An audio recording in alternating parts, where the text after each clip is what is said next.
Ang susunod na programa ay rated PG. Ito ay nangangailangan ng patnubay at gabay ng magulang para sa mga batang manonood. Masisipag silang lahat. Sana wala kayong tanggalin kahit isa. Mawawalan ka na nga ng trabaho.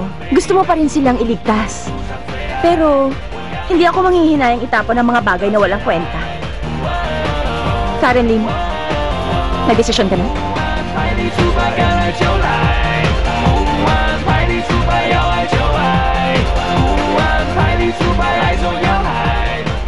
Karen Lim, nagdesisyon ka na?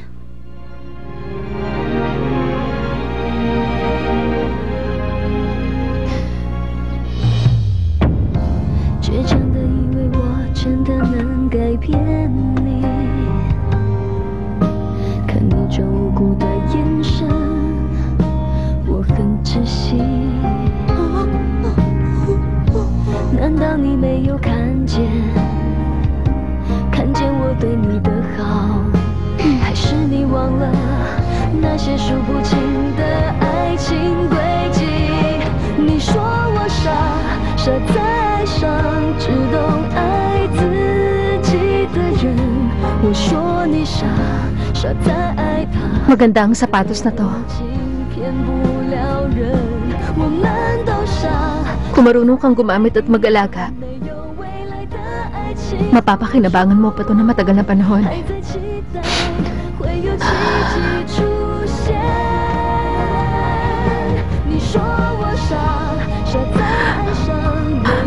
Magpa-file na ako ng resignation ko.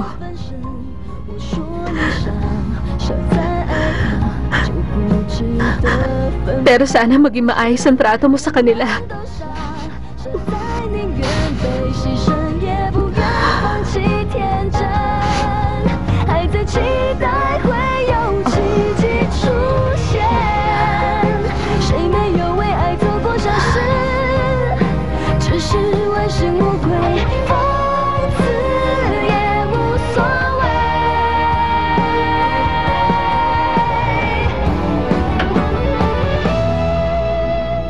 Karen, huwag kang mag-alala.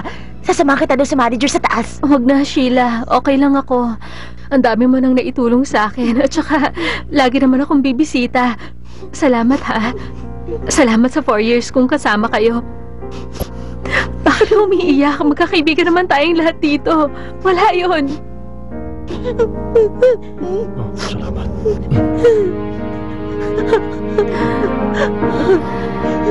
Pwede ba siya magreklamo?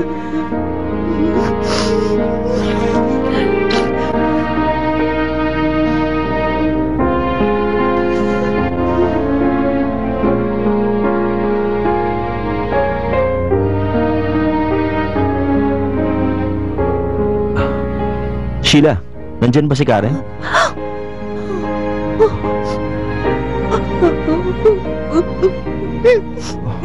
Bakit?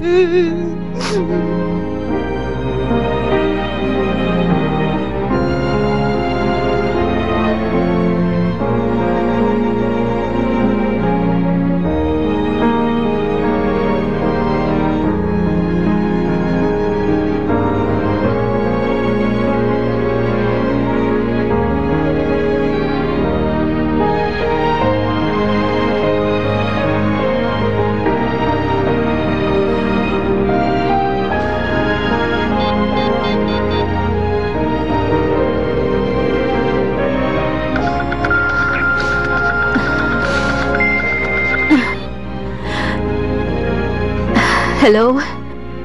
Hi, gusto ko lang magpasalamat sa iyo sa masarap na breakfast ko kanina umaga. Wala yun. Masyado kang formal. Umiiyak ka ba? Ano nangyari? Okay ka lang? Hello? Hello? May konting problema lang kasi. Wala to. Huwag kang mag-alala sa akin. Tumigil ka nga dyan, Karen. Noon bang pinakailaman mo ang lahat ng mga nangyayari sa buhay ko, nagpaalam ka ba sa akin? Huwag mo ko sabihang huwag makailam, okay? Kung ayaw mo sabihin, kakausapin ko na lang si Sheila. Huwag mong tatawagan si Sheila. Sige, sasabihin ko na sa iyo. Yung bagong assistant manager, finire ako. Yun yung bagong babae nangulit sa'yo kahapon. Yung nagparatoke ng boobs ng bagong boss ko. Kaya huwag mo na akong pilitin magsalita. Kasi papunta na ako sa agency para magsabit ng resume. Ganon? Yan lang ba ang solusyon na naiisip mo? Sige, sabihin mo sa akin kung anong dapat kong gawin. Okay. Okay, sige. Basta tama na yung pag-iyak mo.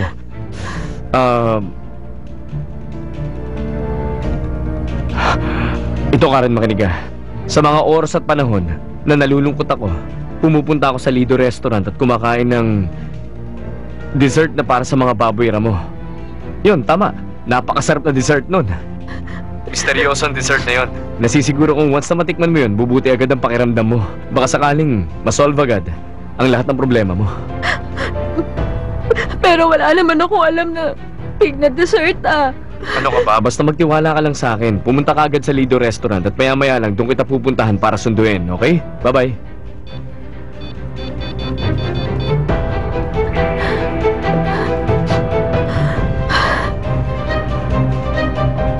Lido Restaurant, hello? Pwede sa manager, si JV Song to. Ano po? 1,000 for buffet? Tama. Pwede siguro ang fresh shrimp and salad for appetizer. For the main dish, mukhang masarap ang beef curry stew and lamb chops, cooked in orange sauce. Ano kaya masarap for soup?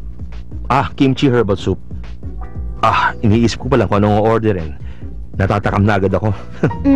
Would you like to look at our menu, sir? Kasi wala po sa menu namin yung mga gusto ninyo eh. Wala nga sa menu nyo, pero dahil VIP ako, kailangan meron yan.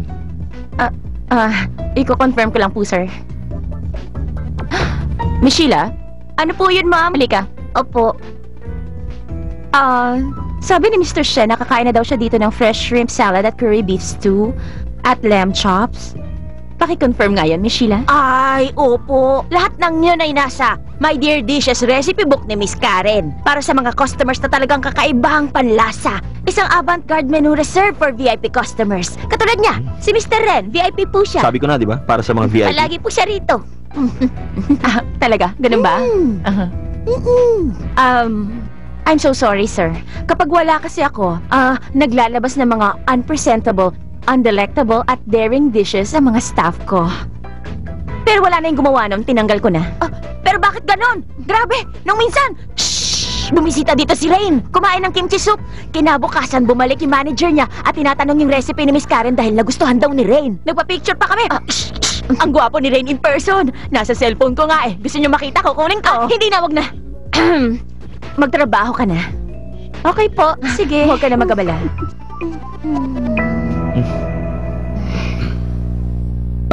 Nasaan si manager siya? Actually po, sir, we have lots of different dishes that you can choose from our restaurant. Tulad po nito, smoked salmon with guacamole and caviar. Wag na lang. Minsan lang ako ikakasal sa buong buhay ko, Miss Shen. Gusto kong i-treat ang mga guest ko sa mga pagkain hindi pa nila natitikman. Sa ibang lugar na lang ako pupunta. Okay, kayong bahala. Gusto nilang naman manggulo. Isa pa, hindi ko pag-aari ang restaurant na to. Kaya kung hindi namin makukuha ang reservation nyo, hindi ko na problema yon. Lumipat na lang kayo sa iba. Miss Shen. Sorry po sir, may misunderstanding lang po. Gagawin po namin ang makakaya namin para ma-accommodate ang request nyo. Babalik po ako. Miss Shen, mag-usap tayo sa labas.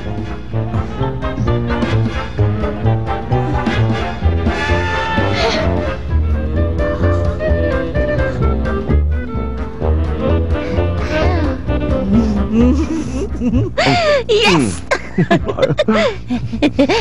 Pwede.